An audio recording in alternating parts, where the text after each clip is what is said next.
Qué alegría, mis apreciados hermanos y mis apreciadas hermanas, de haber culminado con el segundo trimestre de nuestra lección de escuela sabática. Así que llegamos a la lección número 13, que lleva por título Encendidos con la gloria de Dios.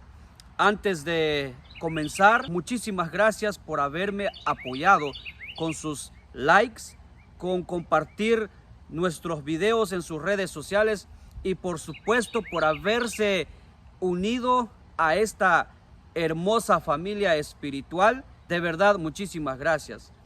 Pero también quiero invitarles a que me sigan acompañando y me sigan apoyando, ya que la próxima semana iniciaremos con el tercer trimestre del año 2023. Por eso, mi apreciado que estás aquí por primera vez y mi apreciada hermana, amigo y amiga, suscríbete solamente oprimiendo el botoncito donde dice suscribirse, activar la campanita de notificación para que puedas ser el primero o la primera en ver nuestro estreno de la lección del tercer trimestre del año 2023. Así que muchísimas gracias y no se olviden regalarnos su like, su comentario aquí abajo y compartir nuestros videos.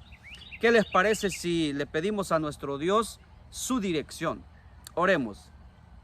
Querido Padre, en esta hora quiero pedirte que nos puedas acompañar juntamente con mis hermanos y hermanas que están ahí detrás del teléfono, detrás de la tableta, listos para el repaso de nuestra lección. Te pido que los bendigas, cualquier necesidad que tengan, la coloco en tus manos para que tú puedas obrar maravillosamente.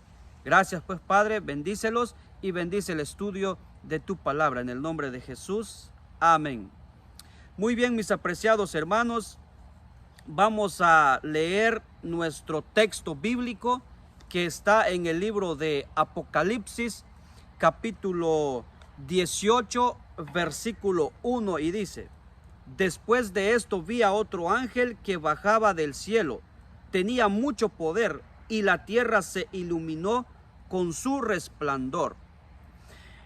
El título de nuestra lección es Encendidos con la gloria de Dios. Mi apreciado y mi apreciada hermana, Dios nos ha llamado a ti y a mí para resplandecer su gloria en medio de las tinieblas, en medio de las crisis. Entonces, ¿cómo podemos brillar, resplandecer en medio de un mundo lleno de tinieblas y, por supuesto, para el tiempo de la crisis que se aproxima? Pues vamos a la parte del día domingo, que lleva por título Preparación para la crisis final. El apóstol Pablo, escribiendo a los tesalonicenses en su primera carta, capítulo 5, verso 1 al 6, dice: Ahora bien, hermanos, ustedes no necesitan que se les escriba acerca de tiempos y fechas, porque ya saben que el día del Señor llegará como ladrón en la noche.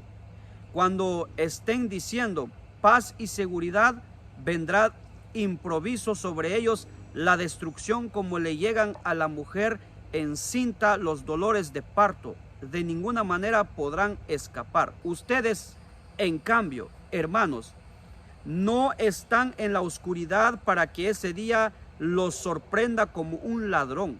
Todos ustedes son hijos de la luz y del día. No somos de la noche ni de la oscuridad.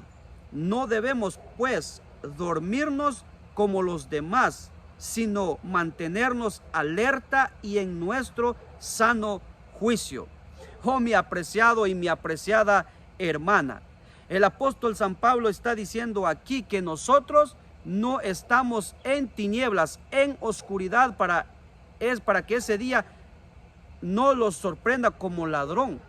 O sea, en otras palabras, estar en tinieblas significa estar en la ignorancia y estar en una vida de impiedad, una vida pecaminosa, ahí acariciando el pecado, pensando que como el pastor no me está viendo, los líderes, los hermanos, pero nuestro Padre Celestial que está en los cielos, nos está observando. Él sí sabe cómo es nuestra vida delante de Él. Estamos desnudos ante Él. Por lo tanto, Pablo dice, pero ustedes son diferentes. Ustedes no están en ignorancia y tampoco acariciando el pecado, sino que ustedes, dice Pablo, son hijos de luz. Ustedes resplandecen en este mundo lleno de tinieblas. Más adelante vamos a entender qué significa resplandecer. Pero Pablo dice, ustedes no están en tinieblas, sino que dice Pablo, velando y que seamos sobrios.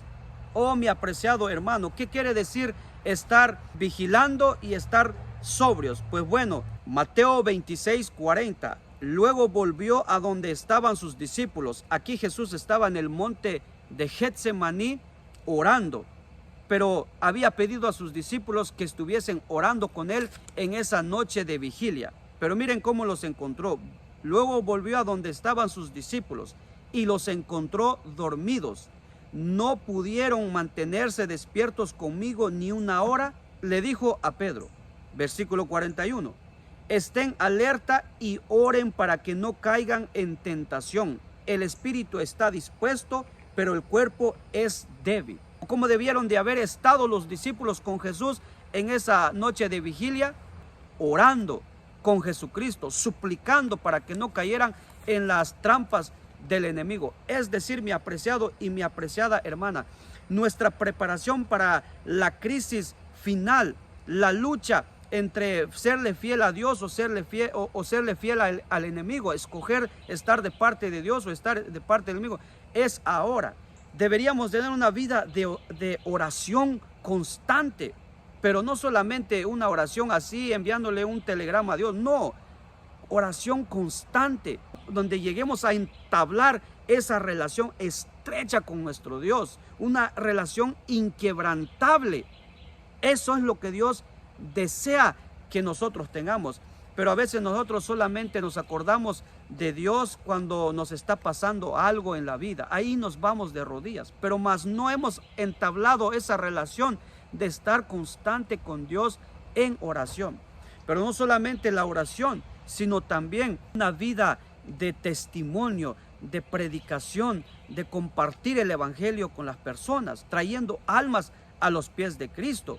Por supuesto, también devorando su palabra, estudiando su bendita palabra. De esa manera nos estamos nutriendo espiritualmente, porque ese es el alimento espiritual. De esa manera es que nosotros vamos a estar preparados para la crisis final. ¿Sabes? Cuando el Hijo de Dios es constante con su Padre en relación, pues llegará a conocer la verdad. Y ese es el título de la parte del día lunes, conocer la verdad. Cuán importante es que usted y yo lleguemos al conocimiento de la verdad. En el Evangelio de Juan 8:32 dice, y conocerán la verdad y la verdad los hará libres. ¿Sabes, mi apreciado? Estar libres significa que usted ya no viva en el error, en la mentira de Satanás, sino que ahora usted pueda estar totalmente libres de esos engaños satánicos. Por supuesto, también del pecado que nos mantiene esclavizados. Por eso, si usted y yo estamos luchando contra un pecado, ¿sabes? La única manera que nos podemos liberar de ese pecado, de esa lucha, es solamente conociendo a Cristo Jesús, que es la verdad, y Él es el único que nos puede dar libertad de las cadenas del pecado. ¿Por qué? Porque hay poder en Cristo Jesús. Él es nuestra verdad y Él ya nos dio libertad en la cruz del Calvario. Somos libres. Ahora, si queremos verdaderamente ser libres, pues tenemos que ir al conocimiento de la verdad, quien es Cristo Jesús. ¿Cómo? A través de la relación estrecha diaria con nuestro Señor y Salvador Jesucristo. Por supuesto, también nos puede ayudar a ser libres financieramente, a ser libres de cualquier problema en el hogar, en el trabajo, etcétera. Pero en primera instancia es de la libertad espiritual.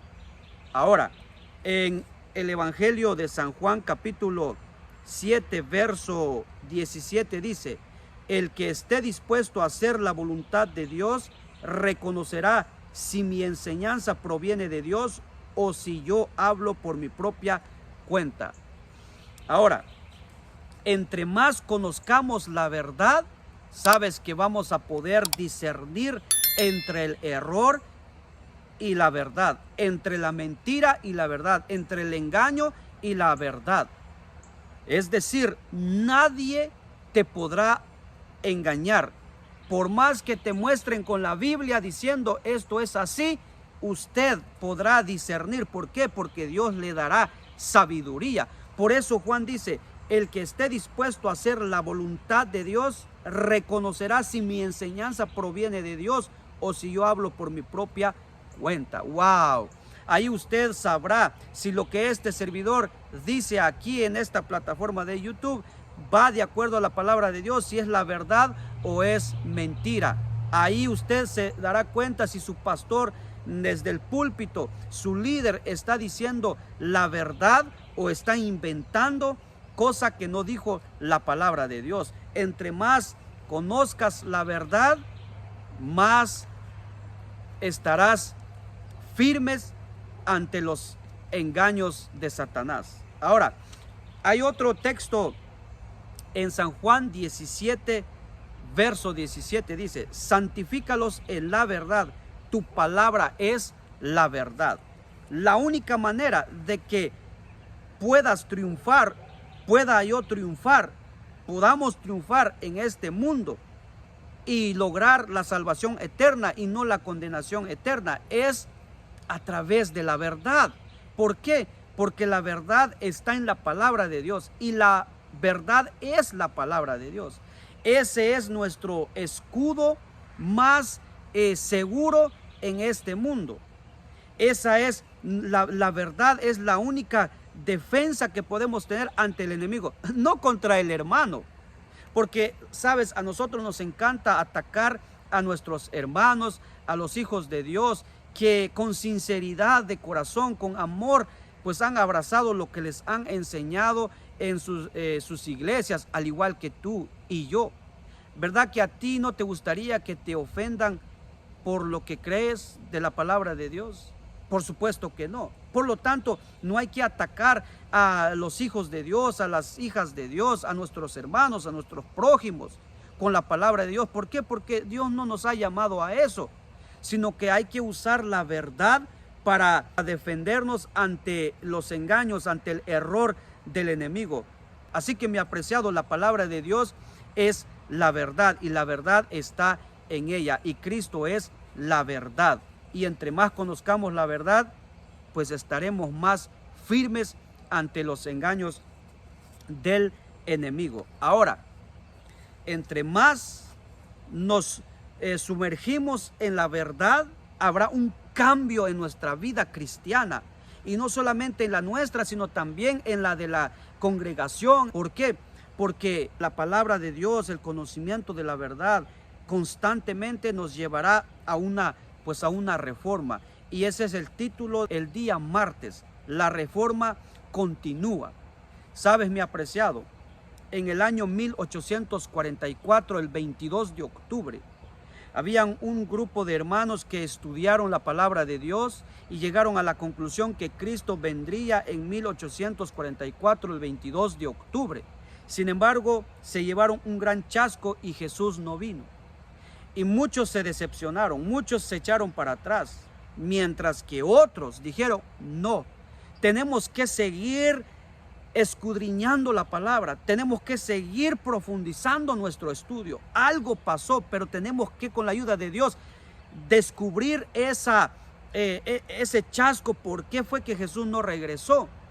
Y comenzaron a estudiar, comenzaron a investigar más la palabra de Dios, profundizaron su estudio y llegaron a la conclusión de que Cristo no vendría a la tierra a purificar la tierra, porque el santuario no era o no es la tierra, sino que el santuario celestial es el santuario original que está en el cielo. Entonces dijeron: Quiere decir que Cristo pasó del lugar santo al lugar santísimo, a la presencia del Padre, para abogar por nosotros. Y entonces ahí surgió el pueblo adventista. Ahí comenzó a surgir, comenzó el mensaje de los tres ángeles a tener más fuerza, a tener más poder. O sea, hubo una reforma. Ellos repararon lo que el grupo anterior de ellos, los mileritas, que dijeron, no, pues para qué, mejor abandonemos aquí. No, ellos reformaron nuevamente ese mensaje, lo levantaron otra vez. Y hasta el día de hoy ese mensaje sigue adelante. Quiere decir, mi apreciado y que me escuchas, nosotros, tú y yo, necesitamos esa reforma. Necesitamos salir con poder en este mundo a proclamar el mensaje de salvación. Apocalipsis 18:1 dice: después de esto vi a otro ángel que bajaba del cielo. Tenía mucho poder y la tierra se iluminó con su resplandor. El cuarto ángel bajó, dice, del cielo a la tierra. Este cuarto ángel sale de la presencia de Dios. ¿Y qué trajo? Vino con el poder de Dios aquí a la tierra. ¿Sabes que los ángeles son simbólicos? No es que los ángeles vinieron aquí a la tierra, que vieron un ángel volando así en medio del cielo, Juan que hubiera visto. No, los ángeles son simbólicos. Los ángeles son los mensajeros de Dios que se levantan en la tierra para proclamar su palabra. Es decir, el cuarto ángel que vino con el poder de Dios a la tierra y que la tierra fue iluminada con la gloria de Dios, es un pueblo que Dios levantó para proclamar su mensaje, para proclamar con poder el mensaje de salvación. Y eso le dio más poder al mensaje de los tres ángeles. Y quiero decirte, mi apreciado, mi hermano y apreciada hermana, que nosotros somos un pueblo que Dios levantó, el pueblo adventista, para dar el mensaje de los tres ángeles con fuerza, con poder. ¿Por qué? Porque Dios a eso nos llamó. Ahora, el mensaje tiene que darse con poder, con autoridad. Por eso, mi apreciado y mi apreciada, si usted va a hablar de la verdad y nada más que de la verdad, no tenga miedo. No dé la verdad a medias. No, tiene que dar la verdad clara, como el agua cristalina, que no nada más así medio desviándote de la verdad para no ofender a las personas. No, usted no va a ofender a nadie, solamente presenta la palabra de Dios, la verdad, a tal y cual como la palabra de Dios lo dice. No tenga miedo. ¿Por qué? Porque la autoridad que te respalda es las sagradas escrituras, no tus propias palabras. Ya cuando tú y yo inventamos algo, pues ya entonces hay que tener cuidado. Pero si su mensaje está sacado de la palabra del Señor, no tienes por qué tener miedo. Habla de la Biblia, proclama el mensaje con poder, con autoridad. ¿Por qué? Porque esa autoridad pues te la ha dado nuestro Señor y Salvador Jesucristo. Por eso Mateo capítulo 10 verso 1, reunió a sus 12 discípulos y les dio autoridad para expulsar a los espíritus malignos y sanar toda enfermedad y toda dolencia. ¿Qué les dio? Autoridad para que fueran al mundo y expulsaran demonios y sanaran enfermos. Les dio poder. Mateo 28, 18 y 19 dice: Jesús se acercó entonces a ellos y les dijo: se me ha dado toda autoridad en el cielo y en la tierra. Por tanto, vayan y hagan discípulos de todas las naciones, bautizándolos en el nombre del Padre, del Hijo y del Espíritu Santo. ¿Qué otorgó el Señor? Poder, autoridad. Por eso, mi apreciado, predica sin miedo. No trates de desviar el mensaje o no trates de dejar la verdad por un lado, porque es que ya no me van a dejar predicar si digo la verdad, esto, mejor a medias. Es que me van a criticar, es que me van a insultar. ¿Sabes?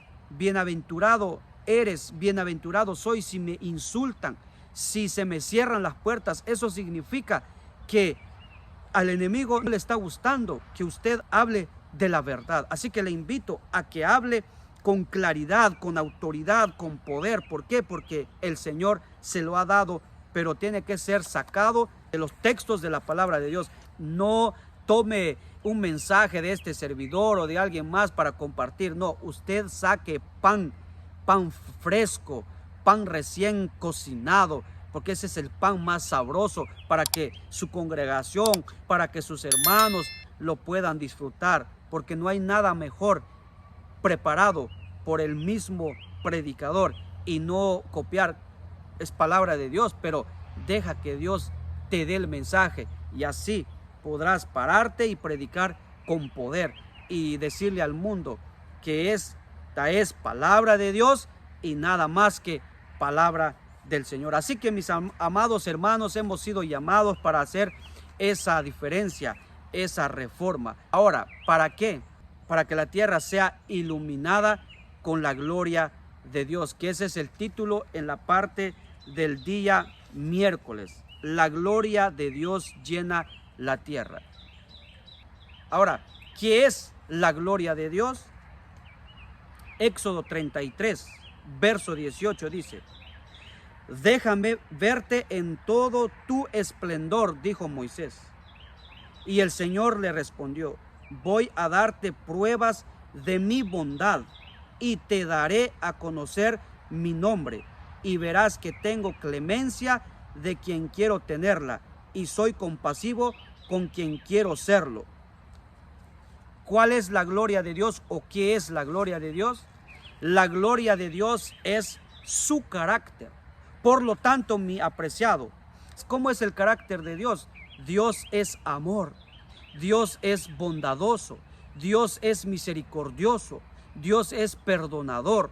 Por lo tanto, en medio del conflicto, donde el enemigo ha hecho creer a muchos de que Dios es un Dios tirano, un Dios malo, que por eso castiga al mundo por lo que vemos en el mundo, tantos secuestros, tantas violaciones, asesinatos, pobreza, enfermedades, y el mundo dice: ¿dónde está Dios? Si realmente Él existe, ¿por qué entonces permite todas estas cosas?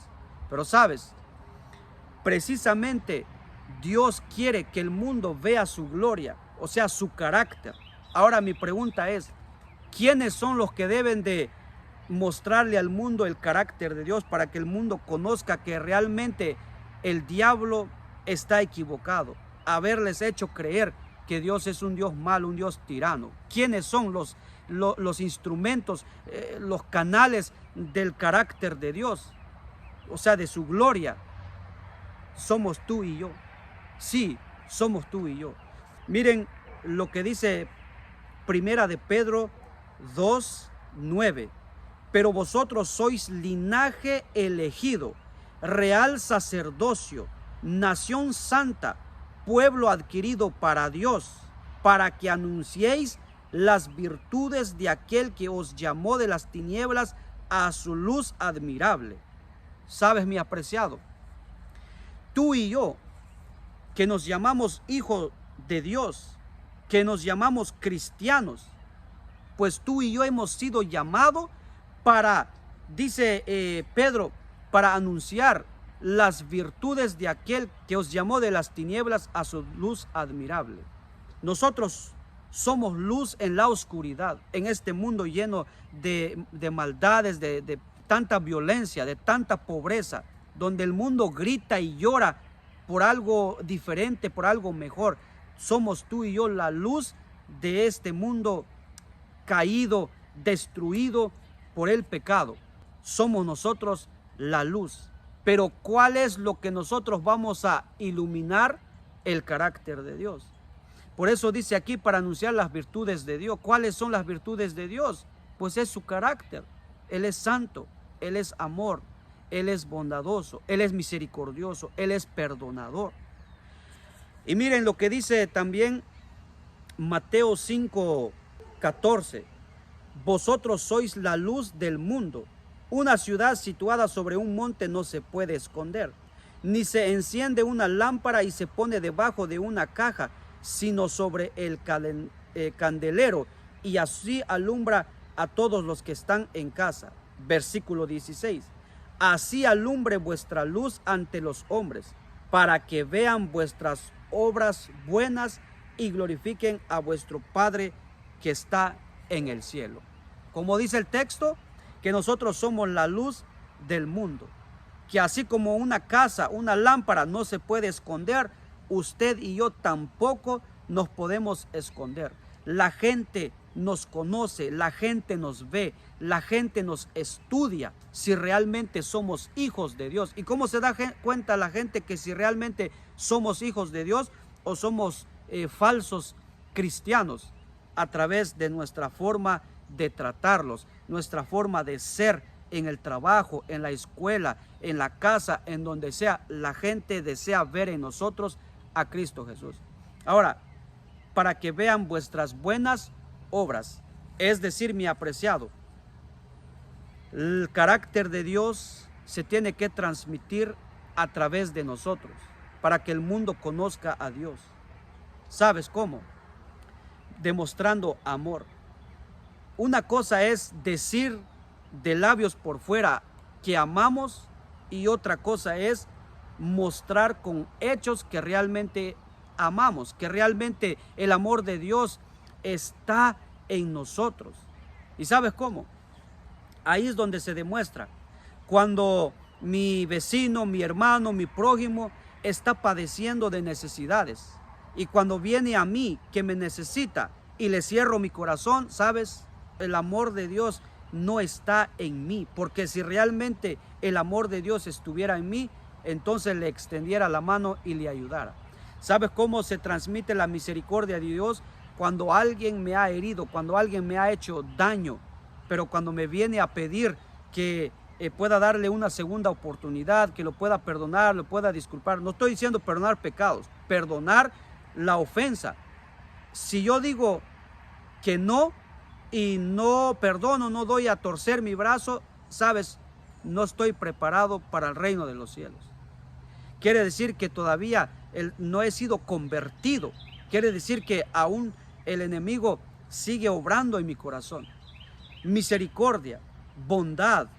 ¿Qué quiere decir bondadoso? Ser bondadoso es no ser una persona orgullosa, una persona tacaña, sino una persona que le gusta compartir, le gusta ayudar, ama, una persona que ayuda a levantar al caído y no pisotearlo más. Ese es el verdadero cristiano, que está reflejando el carácter de Dios, que está iluminando al mundo a través del carácter de Dios, con hechos. Es decir, nuestro mensaje tiene que ser práctico, no solamente teórico. La teoría sin la práctica es igual a nada. Por eso, mi apreciado, es mejor hablar menos y actuar más, demostrarlo con hechos. Eso es lo que Dios desea que nosotros hagamos. Porque imagínate si Dios hubiese gritado desde el cielo: yo los amo tal y como son. ¿Tú crees que nos hubiese bastado escuchar que Dios nos ama si no hubiese enviado a Jesucristo? Ahora, ¿cómo nos demostró Dios que nos amó? Dice Pablo, Romanos 5:8, que aún siendo pecadores, Cristo murió por nosotros. Y Juan dice que en esto se manifestó el amor de Dios, en que Dios nos amó antes que nosotros le amáramos. Y el amor de Dios se mostró en el sacrificio de Cristo Jesús. Es decir, Dios dio, Dios demostró, porque de tal manera amó Dios al mundo que dio a su Hijo unigénito. ¿Qué quiere decir eso? Dar, demostrar con hechos, no solamente de palabras. Ese es el evangelio que Dios desea que tú y yo le transmitamos al mundo, que sea con hechos, para que ellos vean la gloria de Dios a través de nosotros, o sea, su carácter. Mi apreciado que me escuchas, ojalá tú y yo podamos resplandecer la gloria de Dios en este mundo, aquí y ahora, para que en la crisis final que se aproxima, tú y yo podamos mantenernos firmes, resplandeciendo con la gloria de nuestro Señor y Salvador Jesucristo. Mi apreciado, estamos ya a punto de culminar con nuestro estudio de esta semana. Vamos a la parte del día jueves, que lleva por título el Cordero inmolado. Sabes, la semana pasada nosotros pudimos ver que solamente podemos triunfar, solamente podemos alcanzar la salvación, solamente podemos llevar a cabo la obra de Dios en esta tierra siguiendo al Cordero que fue inmolado. Apocalipsis capítulo 5 verso 6 dice: entonces vi en medio de los 4 seres vivientes y del trono y los ancianos a un cordero que estaba de pie y parecía haber sido sacrificado. Tenía 7 cuernos y 7 ojos, que son los 7 espíritus de Dios enviados por toda la tierra. Cristo Jesús se sacrificó por ti y por mí. Nuestro Señor Jesucristo nos ha garantizado nuestra salvación. Lo único que tú y yo necesitamos es seguir al Cordero de Dios que quita el pecado del mundo, a nuestro Señor Jesucristo. ¿Cómo? Entablando una relación estrecha con Él, a través de la oración constante, el estudio constante y del compartir su mensaje constantemente. Pero como dijimos, a través de nuestro testimonio, que sea un evangelio práctico, vivido, no solamente teórico. Ahora, no me vayas a malinterpretar. No estoy diciendo que no abras la Biblia, no lleves la Biblia, no le hables a la gente de los textos, con los textos bíblicos. No, sino que lo que estoy diciendo es Biblia y también testimonio, que sea práctico. Por eso, mi apreciado, para lograr eso, necesitamos seguir al Cordero que fue inmolado todos los días. Ahora, nuestro Señor Jesucristo, el Cordero que fue inmolado, es el centro no solamente de toda la Biblia, sino especialmente del Apocalipsis. Hemos visto tantas bestias, persecuciones, lamentos, crisis, a quién adorar, cuál marca recibir, que el enemigo quiere lograr la victoria. Pues en medio de todo eso, el punto principal es el Cordero que fue inmolado. Por eso, mi apreciado y mi apreciada, que nuestro mensaje sea cristocéntrico, que nuestras alabanzas, nuestros cantos sean cristocéntricos. ¿Por qué? Porque Cristo es nuestra vida, Cristo es nuestra salvación, Cristo es nuestra esperanza.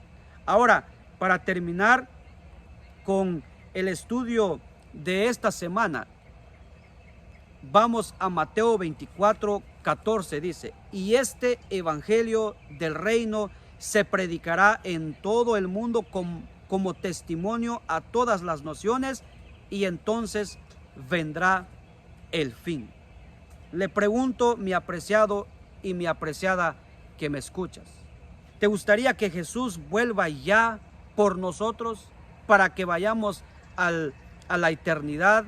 Pues sabes, este es el momento en que tú y yo nos debemos de despertar del sueño, nos debemos de levantar y hacer una diferencia en nuestra vida, preparándonos aquí y ahora y proclamando el mensaje con poder, reflejando el amor, la bondad, la misericordia, el perdón maravilloso de nuestro Señor Jesucristo y el levantar al caído. Así que, mi apreciado, la invitación de Dios es que te prepares, que me prepare para la crisis final ahora, y que su carácter se pueda ver en nosotros. Muchísimas gracias por haberme acompañado. Que Dios te bendiga, que Dios te guarde donde quiera que me estás viendo, y no te olvides regalarnos tu like, tu comentario aquí abajo, compartir nuestros videos y suscribirte si aún no lo has hecho. Que Dios pues te bendiga. Nos vemos el próximo sábado en el inicio de la lección del tercer trimestre de este año 2023. Un abrazo fuerte para cada uno de ustedes. Nos vemos en la próxima lección.